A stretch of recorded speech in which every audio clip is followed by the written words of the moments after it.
This is fielded a couple yards deep, the 22-yard line.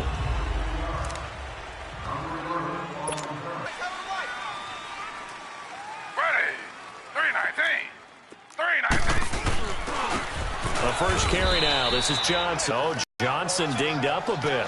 Still down. Hopefully nothing serious. Boy, not what you want to see in quarter one of the new year. We'll be back.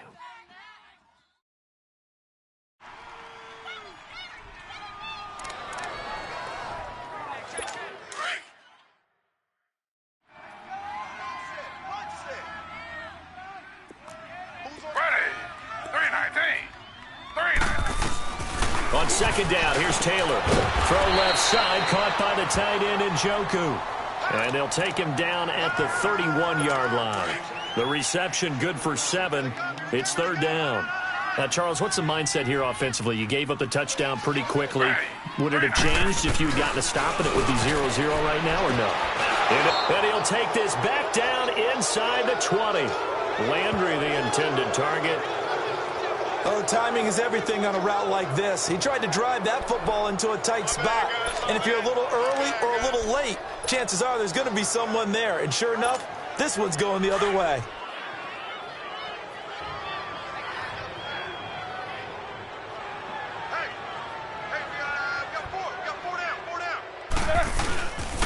Now a first down carry by Bell.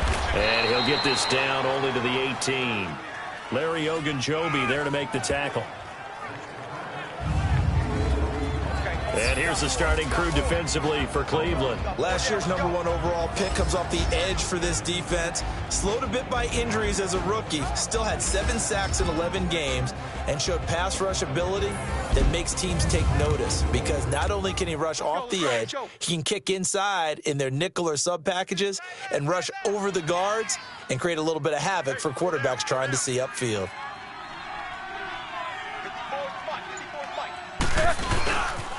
On second down, it's Bell.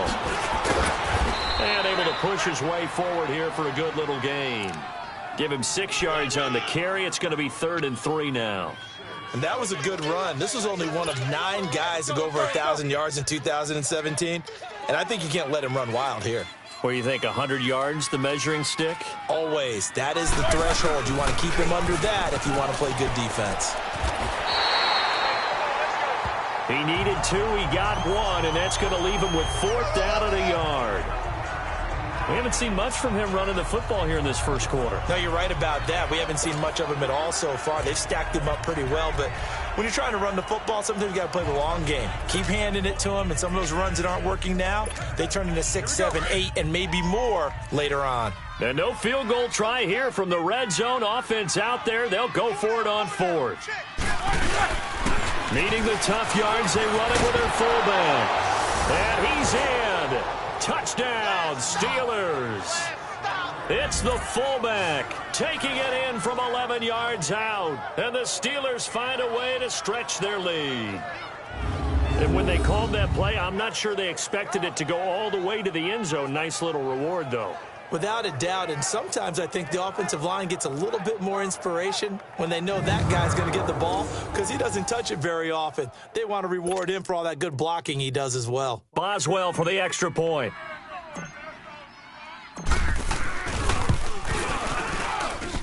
Boswell good with the extra point, and that'll make the score 14-0.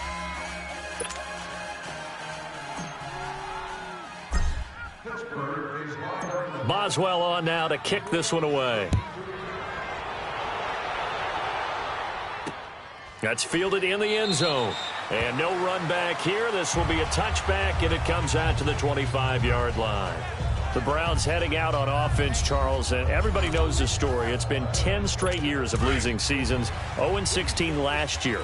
But it feels like there is some optimism. Is it warranted? It'll be warranted if they can translate all that optimism, the draft choices, the free agent pickups, the molding of a team into winning a game and then turning it into at least a modest winning streak. They have a great opportunity here in the opener against the Pittsburgh Steelers, their hated rival.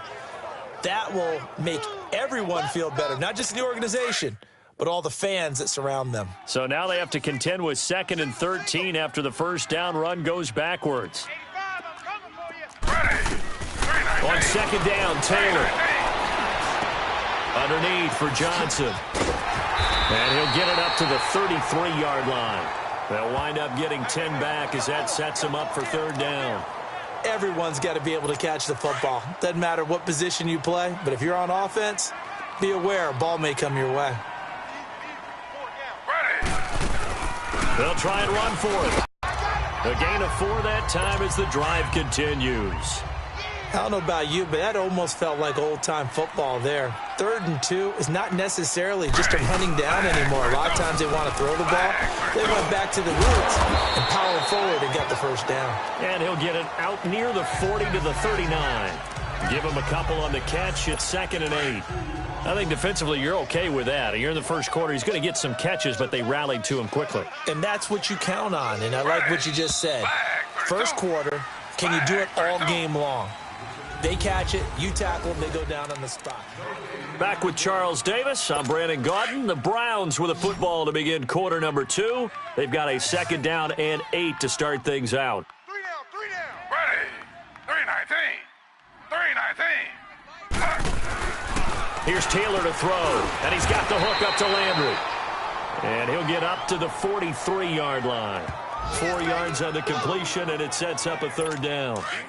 Many teams, as soon as they spot man defense, if they haven't called a hitch, they'll get to it as fast as they can. They want to put the ball in the hands of one of their best playmakers and hope that he can break a tackle on the outside and go for big yardage. Taylor on 3rd down throws incomplete. Not only was the call spot on, how about the execution of that defense right there? The zone was absolutely locked up tight.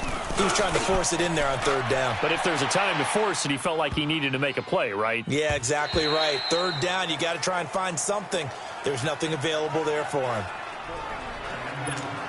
The Steelers making their way out. It's sort of an interesting offseason for them. You at times get the sense that there's not always complete harmony. But, boy, when you get everyone together and that offense is humming, there's something to watch. They almost feel like a team that they actually use that works for them, right? Different guys want the ball. Different guys want attention. He's got a man complete. A big play. Smith-Schuster on the throw from Big Ben. And even 40 yards. That's a big-time pitch and catch right there. And, partner, I remember the days when quarterbacks would try this. They were holding their breath. But nowadays, they're counting on their receiver to be just a little bit better than the defensive back when it's one-on-one and the ball's in the air like that. And it's knocked away and incomplete. T.J. Carey right there in coverage. They're going for a receiver there. Already has 1 touchdown in this first half. A second one not to be. I like where their headspace is, though. I mean, I really like the thought process, right? You got a guy who's already scored one, right? You want to go back to him, continue the hot hand, and make them adjust to you defensively.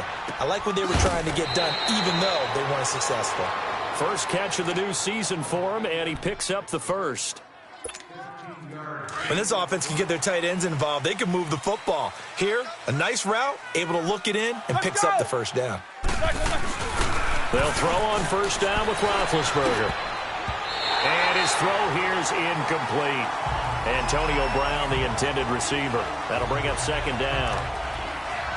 When you see passes knocked down by those guys I call the frustrated fullbacks, the linebackers, you know that in their zone coverage, they were able to drop, see the ball thrown, and react to it very quickly. Line of scrimmage, again the 25, 2nd and 10. Again on 2nd and 10, it's Roethlisberger. And he rifles one incomplete. This drive, which was going so smoothly, all of a sudden it's a little bit of a roadblock here with 2 straight incompletions. Yeah, apparently this defense has had enough. Apparently they're saying, no more. We're making a stand right here, right now. But it is 3rd and 10. They've got to get after him one more time. And almost picked off. I guess the good news for them now, it's 4th down. You're down 2 touchdowns. You just know defensively you absolutely have to come up with a big play. That nearly was one right there. Looked over at the sideline immediately after the drop and just saw the dejection. They felt it. They thought he had it. Unfortunately, couldn't come up with it. 4th down. Here's Roethlisberger. Pressure applied, and he's going to be taken down.